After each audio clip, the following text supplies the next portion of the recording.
생각 같아서는 그 기도에 대해서 더 교제를 해야 되는데 오늘 마지막으로 하고 내년부터는 또 다른 말씀을 드리겠습니다.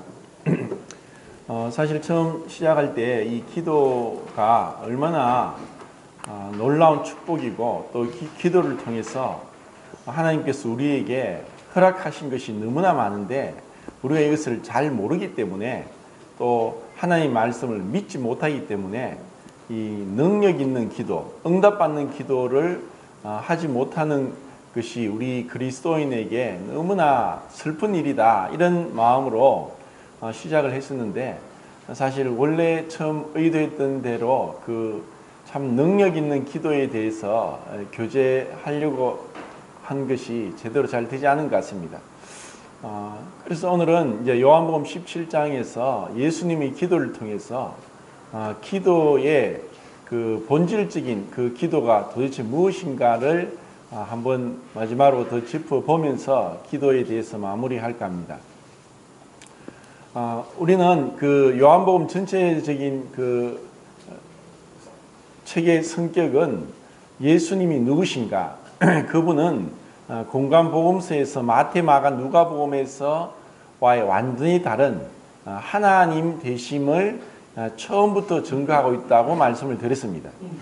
이제 17장에서 예수님이 기도하시는 것은 레위기 16장의 대속죄일날 대제사장이 속죄를 위한 제사를 드리는 것과 비추었을 때 예수님은 단번에 자신을 하나님 앞에 나아가면서 기도하는 모습을 이제 말씀을 드렸습니다.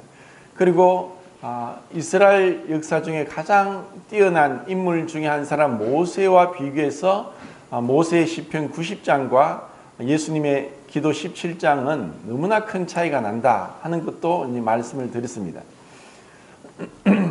그리고 예수님께서 지금 이렇게 하나님 아버지 앞에 서서 눈을 들어 하늘을 우러러 바라보시면서 기도하면서 26절까지 있는 이 기도에서 40번이나 아버지하고 부르면서 히브리서 말씀을 찾아서 그 아들로서 받으신 고난을 통해서 순종함을 배워 우리로 하여금 자기에게 순종하는 자에게 영원한 구원의 근원이 되신다는 말씀을 통해서 예수님은 완전하시지만 이 땅에 오셔서 구세주로서 그리스도로서의 참된 완전한 구세주가 되시기 위한 순종함을 우리에게 보여주셨다는 그런 의미에서 눈물과 심한 통곡과 눈물로서 아버지 앞에 기도드린 그러한 그 공관복음서의 겟세마네 기도와 비교했을 때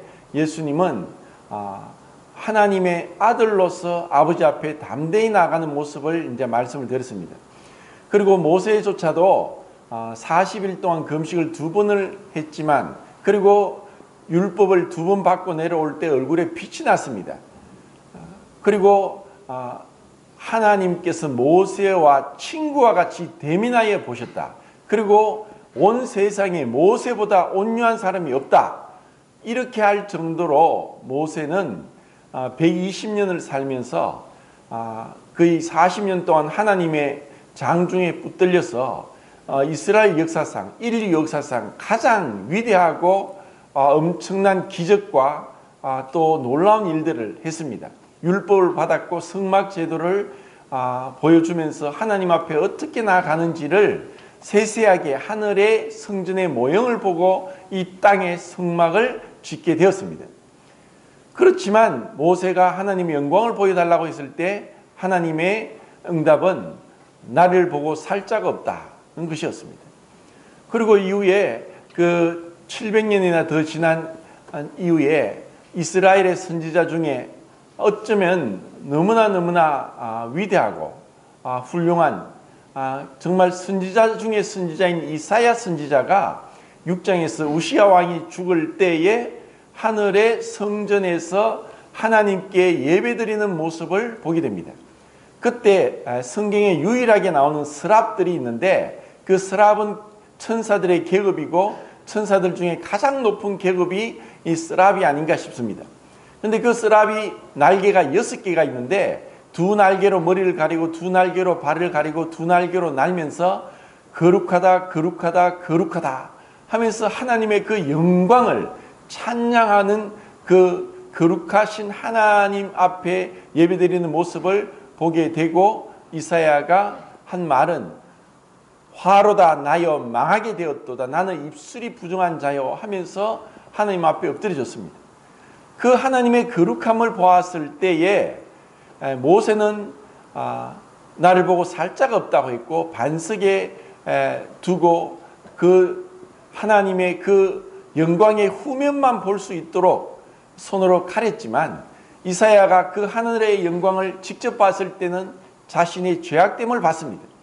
그리고 성경에 나온 인물 중에 정말 죄가 없는 인물, 요셉이나 다니엘 같은 인물을 볼 때 다니엘도 하나님의 그 영광 앞에 섰을 때 죽은 자같이 그 거룩하신 영광 앞에 엎드러져 버렸습니다. 이후에 예수님께 가장 사랑을 받았고 나이가 가장 어렸던 제자였던 사도 요한이 90 정도 된 나이에 밤모섬에 갇혔습니다.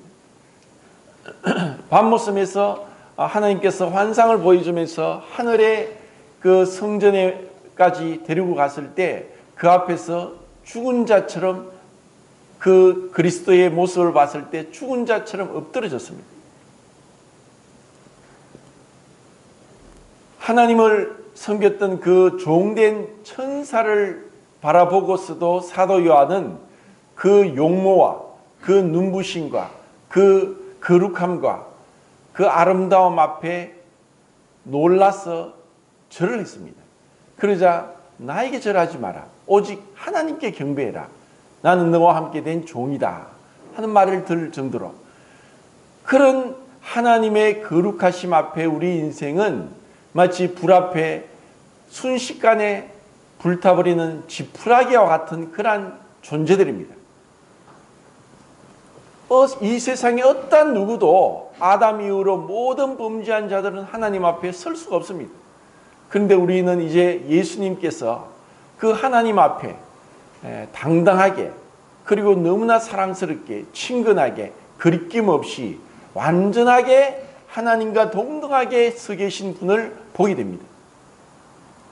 우리는 이러한 예수님의 기도를 통해서 기도가 무엇인지, 그리고 지금 예수님이 하시는 기도 중에서 전적으로 기도의 모든 내용들이 아버지께 영광을 돌림과, 그리고 그 제자들과, 그리고 그 제자들의 말로 인해서 믿은 사람들 후세에 지금 우리에게까지 이 말씀을 듣는 우리에게까지 그분의 중보 기도가 효력이 미치고 있고, 지금도 로마서 8장 26절, 32절, 34절에 찾은 것처럼 그분이 지금도 하나님 보좌 우편에서 우리를 위한 대언자, 변호자, 중보자로서 우리를 위해서 간구하고 계신다는 것은 너무나 놀라운 것입니다. 그래서 우리는 기도가 단순히 내가 무엇이 필요해서 구하고 필요한 것을 얻어받는, 정말 어떤 면에서 거지와 같은 입장에서 받는 것이 아니라, 예수님께서 지금 기도하시는 것은 아버지와의 친밀한 교제, 그리낌 없는, 그리고 완전한 어떤 절대적인 순종 가운데 사람으로서 하나님 앞에 어떻게 나가야 되는가를 보여주는 너무나 완벽한 모델로 우리에게 제시되고 있습니다. 그 예수님은 지금 아버지라고 하는 것을 사실 좀 어려운 표현으로, 신학적인 표현으로 그 두 번이나 이제 그 기도에서 창세전에 그렇게 예수님이 5절과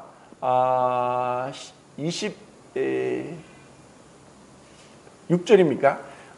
아버지여 내가 창세전에 아버지와 함께 가졌던 영화로서 지금도 나와 함께 영화롭게 하옵소서 하는 그 창세전에, 그 창세전부터 예수님께서 하나님과 영원토록 하나된 가운데, 연합 가운데 완전한 사랑으로 충만하게, 그리고 조금의 부족함도 없이 기쁨이 넘치는, 정말 팀 켈러 목사님이 얘기한 것처럼 다이내믹한 춤을 추면서 희열 가운데 흠뻑 젖어 들어가는 것 같은 삼위일체 하나님의 그 사랑이 영원전부터 있었습니다. 이것을 신학적으로 존재론적 삼위일체라고 하면서 그 삼위 하나님이 완전한 동등함 가운데 절대적으로 그 안에 조금의 틈도 없이 하나로서 연합되어서 사랑을 누리고 있는, 나누고 있는 그 모습을 얘기합니다. 그런데 이제 하나님의 형상으로 지음을 받은 우리 사람이 범죄했고 타락했고 하나님과 원수되었고 그리고 죄 가운데 하나님의 진노 아래 머물러 있음으로 인해서 하나님께서 영원전에 구속은약, 그 삼위일체 하나님께서 우리를 구원하기 위한 계획을 세우셨고 그 계획대로 예수님께서 이 땅에 오셨습니다. 그래서 이러한 삼위일체를 경륜적 삼위일체, 경륜이란 말인 오이코노미아라고 해서 헬라어로 그 하나님께서 그 세상을 다스리는 그 원칙, 그것이 바로 경륜적 삼위일체 가운데 우리에게 이 구원이 주어진 것을 말씀을 드렸습니다. 그래서 그것을 제가 영원전에 예정하시고 선택하시고 그리고 때가 참에 유효적 부르심으로 부르셔서 우리가 불가항력적 은혜 가운데 그 부르심을 저항할 수 없도록 하셔서 우리에게 회개하고 믿고 순종할 수 있도록 하셨고, 그래서 우리를 신분적인 거룩함과 상태적인 거룩함으로 점진적인 거룩한 가운데 하나님의 자녀 삼으셔서 하나님을 아버지라 부르면서 영화에까지 이를 수 있는 그 완전한 하나님의 구원의 계획에 대해서 말씀을 드렸습니다. 이것이 좀 어려울 수 있고 또 성도님들이 이런 부분에 하나하나 이제 깊이 있게 모르기 때문에 이것을 모르는데 왜 자꾸 어려운 얘기 하냐 하고 하지 마시고 정말 하나님의 사랑은 완전하다. 그리고 그 하나님의 사랑은 실패가 없다.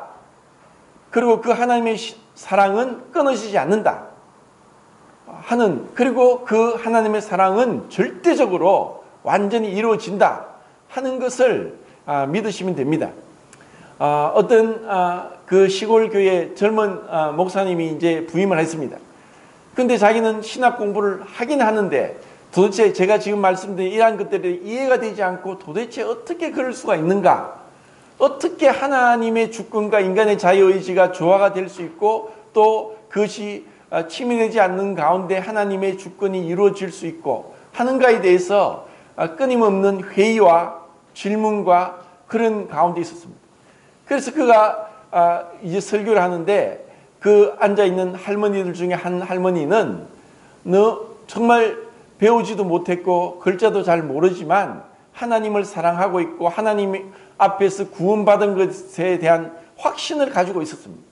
그래서 이 젊은 목사님이 여러 가지로 우리가 하나님 앞에 잘못해서 죄를 범해서 구원받지 못하고 천국 가지 못하고 지옥 갈 수 있는 그런 얘기를 계속 했는데도 할머니는 꼼짝도 안 하고 나는 분명히 하나님 나라 갑니다 하고 하나님 사랑 안에 있습니다 이렇게 얘기를 하는 거예요. 그래서 이 젊은 목사님이 얘기했습니다. 할머니가 아무리 그럴지라도 하나님이 손 안에 있다 할지라도 하나님의 손가락 사이로 빠질 수 있다. 죄를 범하고 또 하나님 앞에 불순종할 수밖에 없는 우리 인간인데 그렇게 손가락 사이에 빠지면은 구원받지 못한다 라고 얘기를 했습니다. 그래도 그 할머니는 아니다. 나는 하나님 손가락 사이로 빠지지 않는다 라고 이야기하는 거예요. 도대체 어떻게 그럴 수 있느냐 하니까 그 할머니 대답이 나는 하나님의 손가락입니다.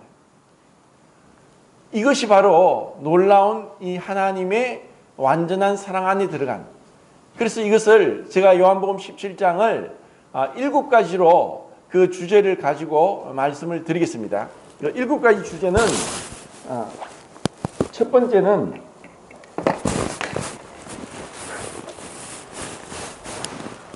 영생입니다. 영생. 그리고 두 번째 주제는 영광입니다. 그리고 세 번째 주제는 진리고, 네 번째 주제는 말씀이고, 다섯 번째 주제는 거룩함이고, 여섯 번째 주제는 하나됨이고, 일곱 번째 주제는 사랑입니다. 자, 이와 같은 요한복음 17장에는 이와 같은 7가지 주제를 말씀하고 있는데, 이것은 서로 긴밀하게 연관이 되어 있고 어떤 의미에서는 일맥상통하는 것이라고 볼 수가 있습니다. 자, 우선은 영생을 볼 때 우리는, 우리 인생은 그럼 어떠냐? 영생이 아니라 우리의 일생은 꽃과 같고 안개와 같습니다. 그리고 우리는 영광이보다는 수치와 부끄러움 가운데 하나님을 믿지 못한 자들은 이렇게 영생이 아니라 영벌에 들어갑니다. 그리고 하나님을 믿지 못한 자는 영광이 아니라 엄청난 수치, 부끄러움 가운데 그분 앞에 서게 된다고 말씀합니다. 그리고 진리가 아니라 거짓 앞에 사단의 종이 되어서 살아가고 있습니다. 그리고 말씀이 아니라 자신의 생각, 허무한 생각, 정말 악한 생각 가운데 말씀이 아니라 그렇게 살고 있고, 거룩함이 아니라 거룩의 반대, 그냥 죄악 때문에 살고 있고, 그리고 하나가 아니라 끊임없는 분리고, 사랑이 아니라 미움 가운데 있습니다. 자, 제가 쉽게 이 대조되는 그 7가지를 적어봤는데, 예수님을 믿지 못하고 예수님을 알지 못하면은 이렇게 살고 있고, 세상 사람들은 이 땅에서, 이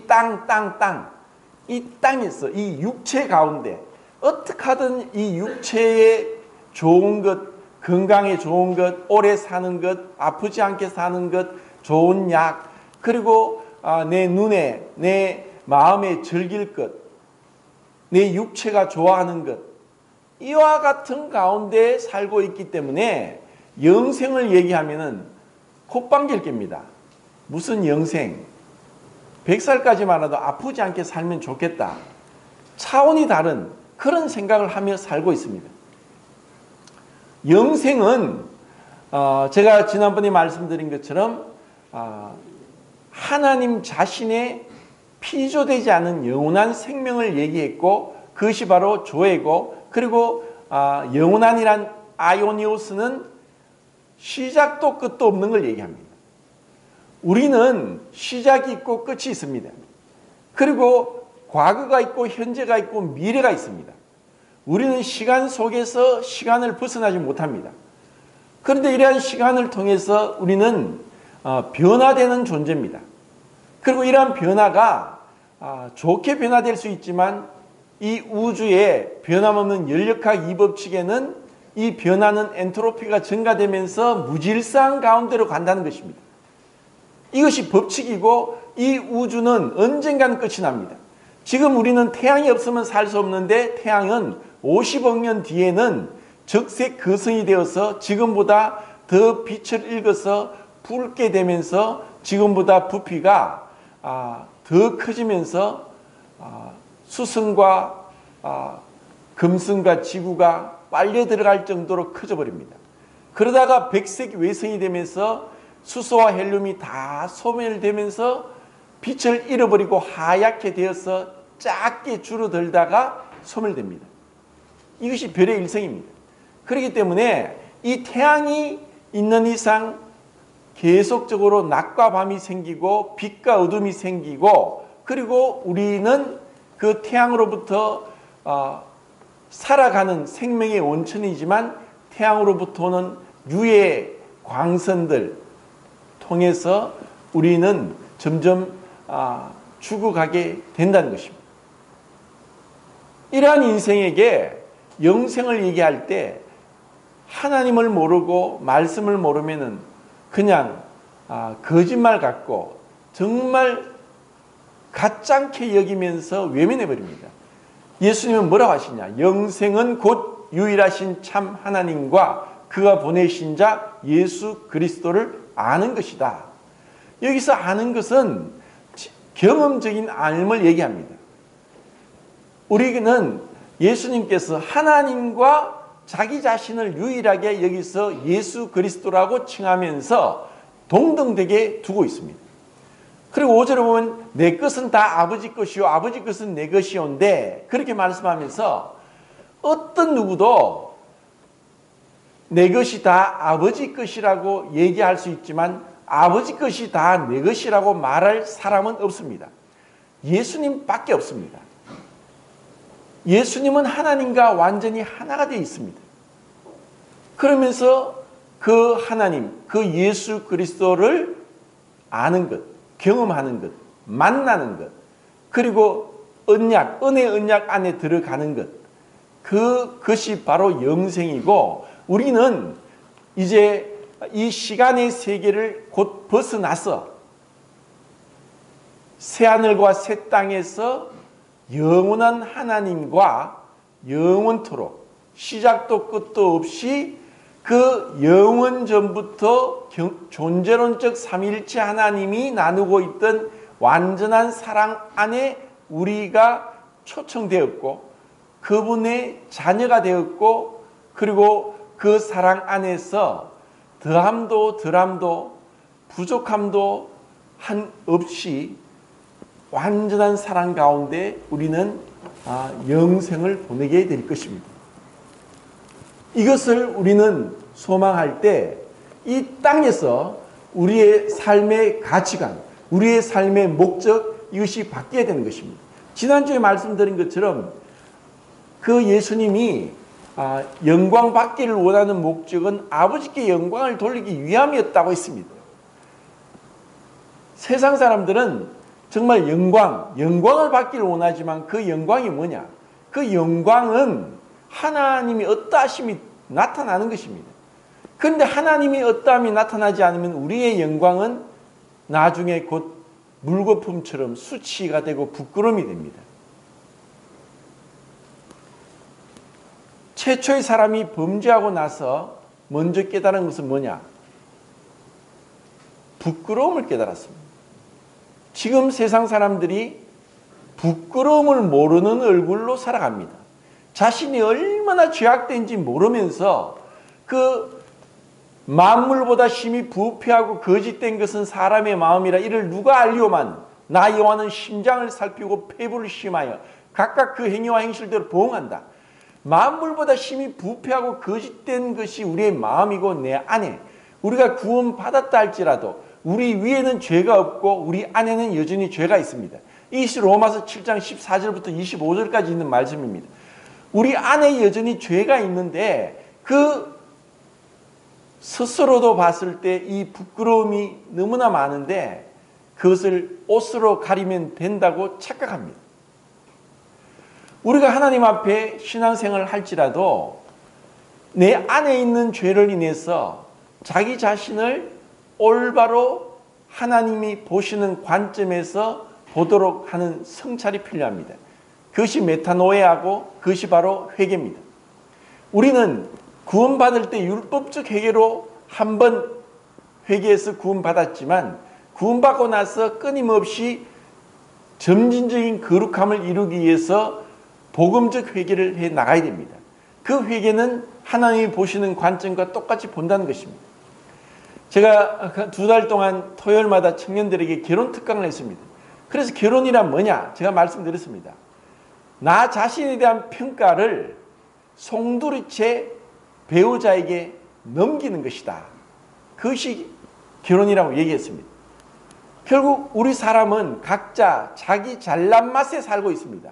자기가 자기 자신을 높이고 있고 자랑하고 있고 자만심 가운데 때로는 자격지심 가운데 열등감 가운데 아니면 교만한 가운데 그래서 그 모든 뿌리는 자아라고 있습니다. 자아가 자기가 잘났으면 교만해지고 좀 못했으면 열등감에 빠지고 시소를 타듯이 올라갔다 내려갔다 올라갔다 내려갔다 하는 것입니다. 그런데 정작 자기 자신을 평가할 것은 자기가 아니라 상대방입니다. 자기를 평가할 사람은 바로 옆에 있는 사람, 이 사람이 얼마나 겸손한지, 그리고 자기 중심적이지 않고 희생적이고 헌신적이고 자기를 기쁘지 않고 남을 기쁘게 하는 이해력과 또 배려함과 그리고 온유함과 또 사랑이 있는지를 옆에 사람이 평가합니다. 그렇기 때문에 우리가 구원받고 나서 이렇게 내 자신에 대한 평가를 상대방에게 맡기면서 남이 얘기하는 대로 내 자신을 계속 성찰하면서 묵상하면서 또 감정적으로 회개하면서 그리고 의지적으로 결단했어. 이 결단은 마음으로 이 도덕적인 결정을 내리면서 카수이슬이라고 하는 그 결정을 내리면서 하나님 앞에 성령의 은혜를 힘입어 변화되어 가는 그런 삶이 아니라면 우리는 절대로 변화 안 됩니다. 어제나 오늘이나 똑같습니다. 죽을 때까지 똑같을 수도 있습니다. 여전히 이 죄를 품고 정결함을 입지 못하고 그리스도의 그 성품을 덧입지 못하고 영광이 아니라 수치 가운데 갈 수 있습니다. 참고 선을 행하며 자기 영광을 구하지 않고 존귀와 영광을 구하는 자에게 영생으로 하시고 하고 로마서 2장에 나옵니다. 우리가 얼마나 하나님 앞에 내 자신을 늘 사도 바울처럼 죄인 중에 괴수다 하면서 내 자신이 변화되어야지 남 탓을 하고 비난을 하면 문제가 생깁니다. 죄가 들어오기 전에는 아담이 자기 몸에서 나온 갈비뼈로 만든 여자를 보고 내 뼈 중에 뼈, 내 살 중에 살이라 했습니다. 근데 죄가 딱 들어오고 나서 여자가 한 말은 죄가 들어올 때 이미 우리가 이것을 먹을 수 있으나 라고 죄가 들어오기 전에 이야기했지만 죄가 들어오고 나니까 아담도 여자도 비난하고 책임 전가하고 남 탓을 합니다. 우리가 그렇습니다. 제가 잘못했습니다. 제가 배려하지 못했군요. 제가 생각이 미치지 못했군요. 불편해서 또 아니면은 하면서 용서를 구하면은 다툼도 없고 문제될 것이 없는데 자기는 잘났고 남만 잘못됐다고 하면서 하니까 자기는 죽을 때까지 변화 안 되는 거예요.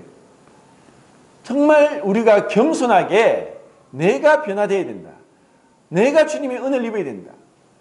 남이 문제가 아니라 내가 주님 앞에 변화될 때 그때 정말 주님은 우리를 통해 영광을 받으십니다. 그리고 그렇게 된 목적은 주님이 영광을 받기 위해서. 우리가 왜 기도하느냐? 기도를 통해서 아버지께 영광을 돌리기 위해서. 그런데 우리가 그 영광을 가로챘습니다. 하나님만이 받으셔야 될 영광을 무엇이든지 먹고 마시든지 하나님의 영광을 위해서 해야 되는데 자기의 영광을 구하다가 사단처럼 수치 가운데 미끄러져서 하나님으로부터 완전히 죄함을 당한 그런 부끄러운 수치를 사람들이 받고 있는 것입니다. 우리는 이제 영원한 생명 가운데 영원한 영광 가운데 들어가기 위해서 히브리서 로마서에서 말한 대로 우리는 그 영원한 영광에 들어가도록 우리를 불러주셨습니다. 우리는 그것을 생각하면서 이 땅에서 우리의 삶을 계속 돌아보면서 주님 앞에 어떻게 살 것인가, 어떠한 사람이 되어야 마땅할 것인가 하고 우리 자신이 점진적 성화 가운데 들어가야 됩니다. 영원한 시간이 많이 없기 때문에 간략하게 7가지 다 하려면 또 넘어가겠습니다. 그 다음이 세 번째가 뭡니까? 진리. 이 진리는 흔히 진리가 빠진 사랑은 사랑이 아닙니다. 사랑 얘기하면서 진리, 거짓이 없는 그리고 잘못됨이 없는 그러한 그 사랑은 사랑이 아닙니다.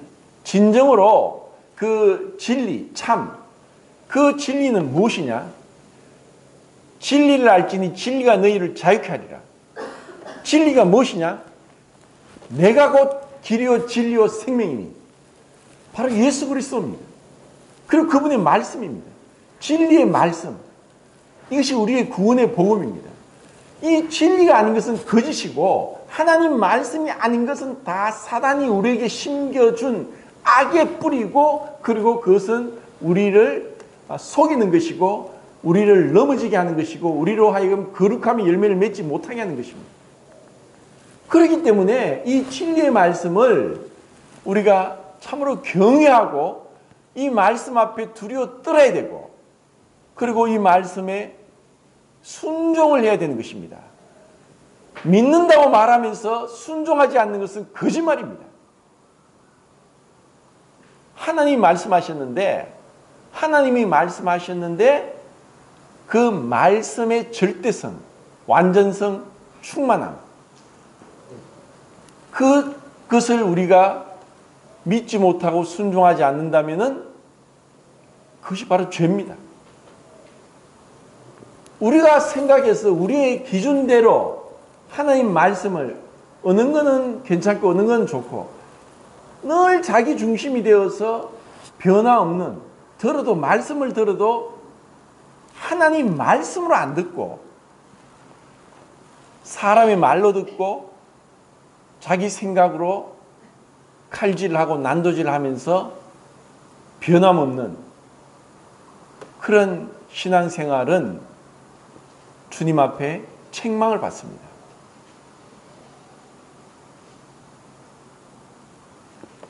우리가 왜 예배 시간에 감동이 없고 눈물이 없고 왜 기도가 없고 감사가 없냐? 우리의 마음에 이 진리된 말씀이 우리를 주장하고 말씀이 충만케 되고 그리고 이 그리스도의 그 사랑이 우리를 휩싸면서 그 안에 들어갈 때 어떻게 우리가 감사하지 않을 수 있습니까? 의무가 아니라 그 사랑에 감동되어서 주님 이렇게 죄악된 자를 왜 사랑합니까? 사랑할 만한 것이 없는데 이렇게 자기중심적이고 이기적이고 교만하고 이런 자를 왜 사랑합니까? 주님 앞에 참으로 우리의 마음이 녹아져야 되고 첫사랑을 회복해야 되고 그리고 이 말씀을 계속 우리의 생각에 담아야 됩니다. 기도하기 위해서 시간을 따로 떼고 모든 문명의 이기들 스마트폰, TV, 컴퓨터 또 온갖 것들 전화기 이런 거 다 내려놓고 주님 앞에 골방에 들어가서 주님과 교제하는 시간이 있어야 됩니다. 그리고 그 말씀을 진리의 말씀이 나를 주정하도록 그 진리의 말씀으로 내가 넘어지고 사단에게 속고 그리고 헛되게 시간 낭비하지 않도록 해야 됩니다. 하나님 우리에게 이 시간이란 걸 통해서 우리를 시험하고 계십니다. 네가 나를 사랑하는지 사랑하지 않는지 지켜보겠다. 그리고 이 시간을 통해서 우리가 내 안에 있는 것이 뭐가 있는지 드러납니다. 구원은 그냥 구원의 복음에 대한 교리를 암송하듯이 외운다고 되는 것이 구원이 아닙니다. 말은 잘하죠. 예수님이 다 내 죄를 가져가셨다고.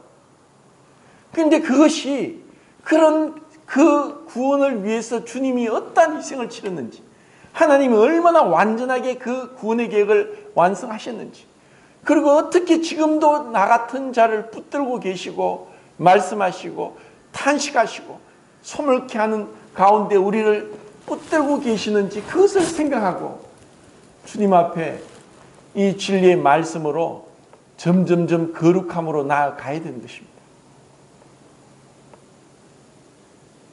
내가 거룩하니 너희도 거룩할지어다.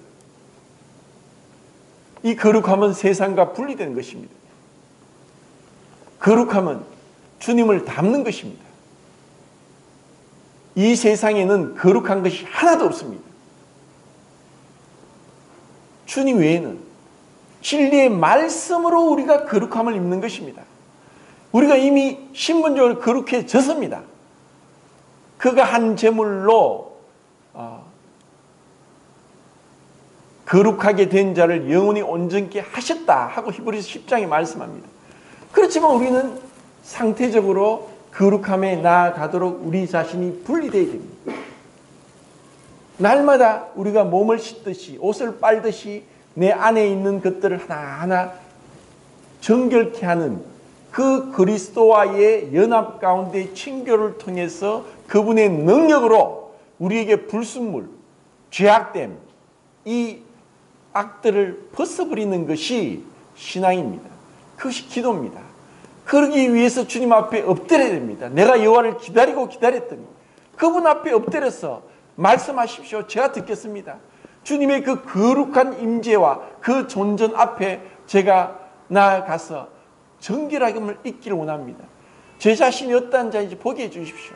자기 자신에서 철저하게 환멸을 느끼고 자기 자신의 죄악됨으로 인해서 눈물을 흘리고 엎드리지 않는 이상 주님을 알 수 없습니다.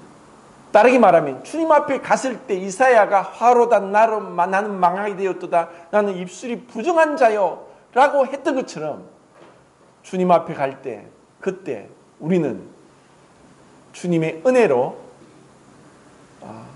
화로다 나는 망하게 되었도다 나는 입술이 부정한 자요 하면서 혀를 절제하고 말을 절제하고 말로서도 사랑을 표현할 수 있고 자기를 겸손하게 낮출 수 있고 그리고 누구보다도 어떤 자에게서도 내가 배울 수 있다는 그런 겸손함, 온유함이 나타나는 것입니다. 도토리 키재기 하면서 또 인간적인 기준으로 보는 것이 아니라 주님께서 그 제자들의 발을 씻긴 것처럼 주님께서 좀 있으면은 제자들이 다 자기를 버릴 것을 아시고서도 그리고 가장 많은 능력과 은혜와 가까이 있게 했던 베드로조차 3번이나 주를 부인할 것을 아시고서도 그런 것에 대해서 한 번의 말씀도 없이 이 기도에서 그들을 축복하고 세워주고 사랑하고 있습니다. 얼마나 놀랍습니까? 주님은 다 알고 있습니다. 우리가 앞으로 어떻게 넘어지고 자빠지고 어떻게 죄를 범할지 알고 있지만 장차 영화롭게 될 것을 생각하시면서 그리고 그분의 끊임없는 중보 사역으로 인해서 마침내 그 사랑이 실패하지 않고 완전하게 승리할 것을 아시고서 우리를 위해서 중보하고 계십니다. 그런 주님 사랑 앞에 어떻게 우리가 녹아들지 않을 수 있습니까? 그리스도의 사랑이 우리를 강건하시는도다. 보라, 이전 것은 지난 것이 새 것이 되었도다. 그 그리스도의 사랑이 나를 강건하심으로 그리스도를 대적하여 높아진 생각을 사로잡아 그분 앞에 나가는 것입니다. 그리고 거룩함 가운데 정말 우리에게 하나가 되게 하는 이 놀라운 이 축복이 주어지는 것입니다. 이 세상은 끊임없는 분리입니다. 왜? 죄가 있으니까. 죄가 있으니까 하나가 안 돼요. 연합이 안 됩니다. 세상에서는 연합이 불가능합니다. 인위적이고 기계적이고 그리고 조직적인 연합은 될지라도 여기서 말하는 완전한 연합, 내가 아버지 안에 내가 그렇게 하나 되어 있는 그 연합 하나가 하나님의 은혜 아니면 불가능합니다.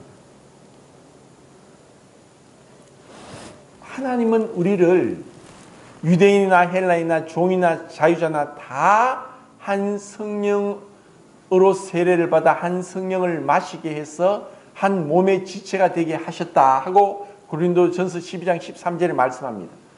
우리는 죄로 인해서 다 각각 각자 오직 자기 자신에 사로잡혀 에고에 사로잡혀서 죄 가운데 출생해서 자기만을 생각하고 자기의 어떤 그 영광과 자기의 쾌락과 자기의 이익과 자기 야망만을 위해 살아가던 자들이 구원받고 주님 안에 들어왔습니다.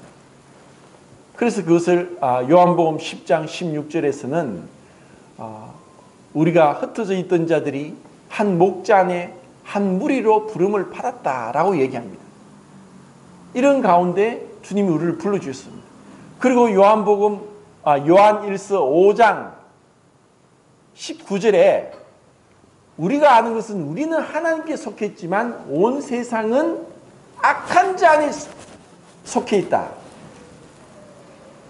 이 세상은 하나님을 떠나서 하나님 없이 행복하고 하나님 없이 잘 나가고 하나님 없이 계획하고 하나님 없이 살아가는 자입니다. 그런데 우리가 이제 구원받은 것은 하나님 없이 살 수 없습니다. 주님 없이 살 수 없습니다. 기도하지 않고 할 수 없습니다.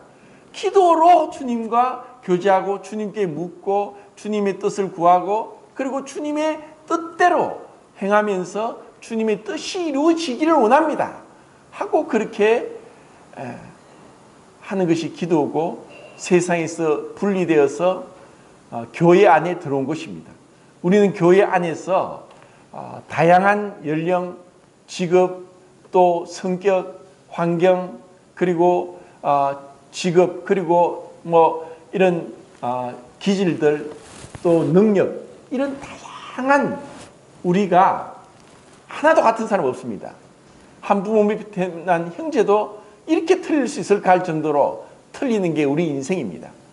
그러니까 나와 다름으로 인해서 우리는 내가 기준이 되어서 판단합니다.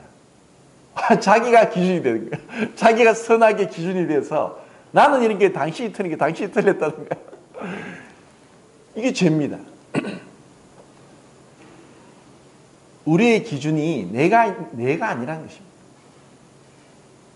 주님이 이제 하나 되게 하신 것은 이 하나됨 안에서 서로 다양성 안에서 하나가 되게 하는 것이 바로 하나님의 능력입니다. 그것이 어디 있습니까? 내 몸에 있습니다. 내 머리와 발은 다르고 손과 발은 다르고 손가락과 발가락이 다릅니다. 비슷한 것 같지만 귀와 눈은 다릅니다. 제가 지금 계속 이게 말씀을 듣고 하는데 그냥 평면적으로 들립니다. 책을 보면은 책이 큰 주제가 있고 큰 1번이 있고 작은 1번이 있고 더 작은 1번이 있고 이런 식으로 단락이 나눠주고 내용이 나눠져도 저는 들으면 똑같습니다. 이게 입체적으로 해서 그 책의 저자가 얘기하는 것들이 나와야 되는데 그냥 평면적으로 2차적으로 듣는 거예요. 사실 듣는 것도 놀라운 축복이지만 보는 것보다 비교가 안 됩니다. 눈과 귀가 다르고 코와 입이 다릅니다. 다 다르죠. 그런데 그 다양성이 하나가 되었습니다. 그리고 그 다양성이 서로 연합합니다. 이것이 몸이고 이 몸은 일체성, 다양성, 상호의존성으로 하나가 되어서 서로 연합한 것입니다. 완전히 우리는 이 다양성 가운데 그리고 이것이 바로 다양성이 바로 하나님의 능력입니다. 우리 인간은 능력이 제한되어 있기 때문에 똑같은 차를 만들어 지금도 뭐 자동차가 많은데 자동차 뭐 10만 대 중에 한 대꼴로 자동차 키가 똑같다는 거예요. 다양하게 꽃을 조금씩 변형시키지만 또다시 돌아가는 거예요. 다양성이 한계가 있어요. 그런데 하나님의 다양성은 한계가 없습니다. 그분의 능력입니다. 그 다양성 가운데 하나가 되게 하는 것. 분리가 되지 않고 그리고 그 하나됨이 곧 사랑입니다. 왜냐? 내가 내 몸이 아픈데 내가 속이 안 좋은데도 입이 땡긴다고 자꾸 먹는 밥은 없습니다. 왜? 입은 땡기지만 속이 안 좋으면 먹지 않고 좀 금식을 해야죠. 몸이 회복될 때까지. 왜냐하면 내 몸이 하나니까. 입만 좋다고 되는 게 아니죠. 그 위를 생각해야 됩니다. 그래서 하나됨은 진정한 사랑의 표현입니다. 그것이 내가 내 몸을 아끼고 보양하는 거예요. 내가 감기가 걸렸다. 감기가 걸렸는데도 내 몸을 따뜻하게 하지 않고 계속 함부로 하다가는 감기가 낫지 않습니다. 그것처럼 하나됨은 바로 그 사랑을 나누는 것인데 우리가 교회 안에서 하나됨을 이루어가는 것이 사랑입니다. 그리고 그 사랑은 내 몸을 네가 남을 사랑하면 곧 자기를 사랑하는 것이다 라고 했습니다.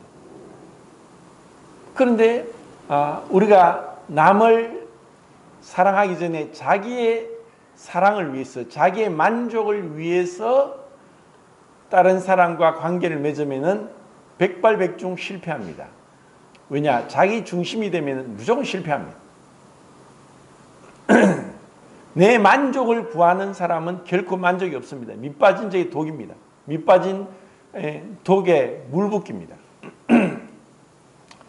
하나님께서 내 마음의 중심이 될 때 주님께서 자기를 완전히 버리십니다. 하나님과 동등됨을 취할 것을 여기지 않고 자기를 비웠습니다. 그리고 우리를 위해서 완전히 희생하셨습니다. 그리고 지금 기도하시면서 앞에 5절까지만 하나님의 영광을 위해서 나를 영화롭게 하옵소서. 그러면서 하나님의 영광을 위해서 기도했고 그 뒤에부터 다 우리를 위한 기도입니다. 예수께서 이 말씀을 하시고 눈을 들어 하늘을 우러러 이르시되 아버지여 때가 이르렀사오니 아들을 영화롭게 하사 아들로 아버지를 영화롭게 하게 하옵소서.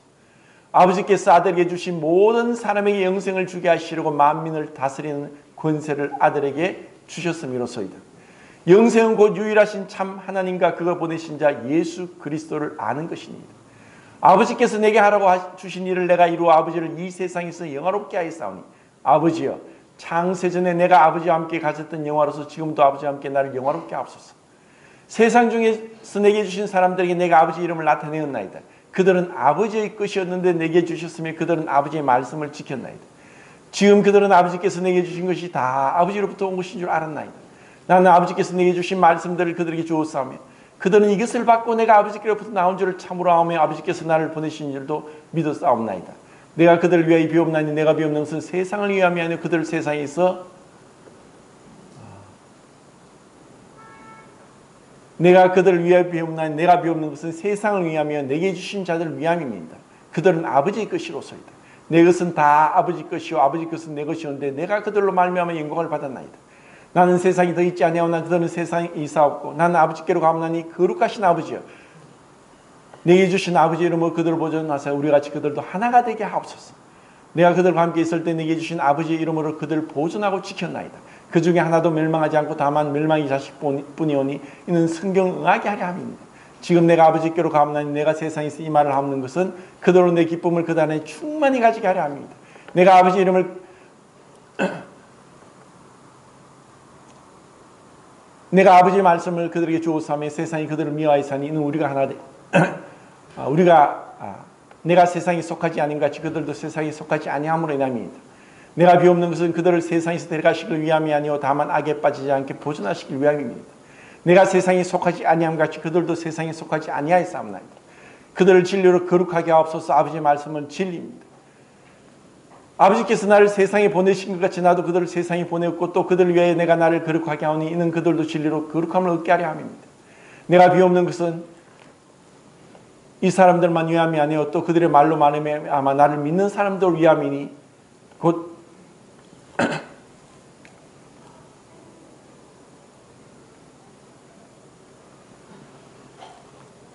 21절이 뭐죠?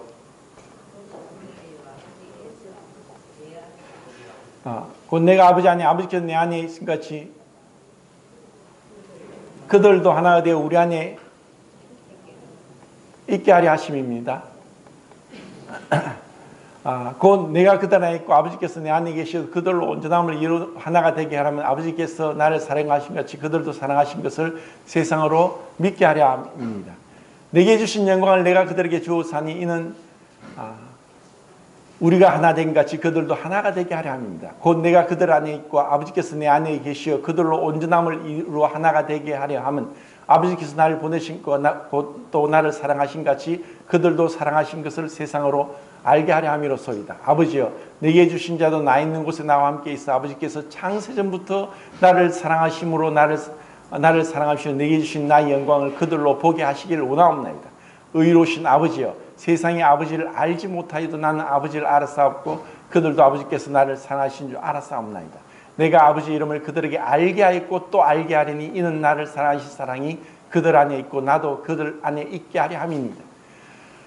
아버지께서 아들 안에 계시고 아들이 아버지 안에 계시고 아버지께서 나를 사랑하신 같이 우리를 그 사랑 안에 이끌어 들여 주셨습니다. 우리가 어떠한 사랑을 받았느냐? 그 완전한 하나님의 사랑을 아버지와 아들이 누렸던 그 사랑 안으로 우리를 안으로 이끌어 들였습니다. 이 사랑은 완전한 사랑입니다. 실패하지 않는 사랑입니다. 견고한 사랑입니다. 영원한 사랑입니다. 우리가 이것을 생각할 때 주님, 지금 여기서 영생은 곧 유일한 참 하나님과 그 보내신 자 예수 그리스도를 아는 것입니다. 그 사랑을 알아갈 수 있기를 원합니다. 그리고 그 사랑을 실천하기 위해서 성도가 필요하고 교회가 필요합니다. 내가 진짜 믿는 것이 믿는지, 그리고 이것이 나의 삶 가운데 나타나는지, 네가 나를 사랑하면 내 계명을 지키리라. 그리고 네가 나를 사랑하면 네 형제 중에 지극히 작은 자에게 한 것이 곧 내게 한 것이다. 우리가 주님 말씀을 믿음으로 머리로만 아는 것이 아니라 이 교회 안에서 나누고 함께하고 기다려주고 그리고 허물을 덮어주고 기도해주고, 사실 저는 이 사랑에 대해서 말할 자격도 없고 사랑이 없고 정말 너무나 부족하지만 그냥 주님의 사랑에 감동되어서 부족하고 엎어지고 넘어지고 함에도 불구하고 주님 말씀을 따라서 그냥 가는 것입니다. 그리고 세상과 분리되어서 말씀으로 완전히 나 자신이 사로잡히도록, 그래서 제가 이 말씀도 암송하지만 자꾸 잊어버리고, 그리고 제대로 되지 않지만 또다시 말씀을 묵상하고 암송하고 기억하고 또 연구하고 하면서 주님 앞에 나가려고 발버둥을 치는 거예요. 그런 가운데 자연적으로 주님은 알게 모르게 조금씩 주님을 닮게 해 주시고, 그리고 옛사람을 벗어버리게 해 주시고, 이것이 은혜가 아닌가 생각을 합니다. 성도님들이 이 말씀 가운데 사로잡혀서 기도에 창념하고, 그리고 나에 대한 기도보다 다른 성도를 위한 기도가 더 많아지면서 그것이 기쁨이 되고 습관이 되고 한다면은 이 기도에 대한 말씀이 참 1년 동안 한 것이 큰 결과가 있고 또 은혜가 아닌가 생각합니다. 감사합니다.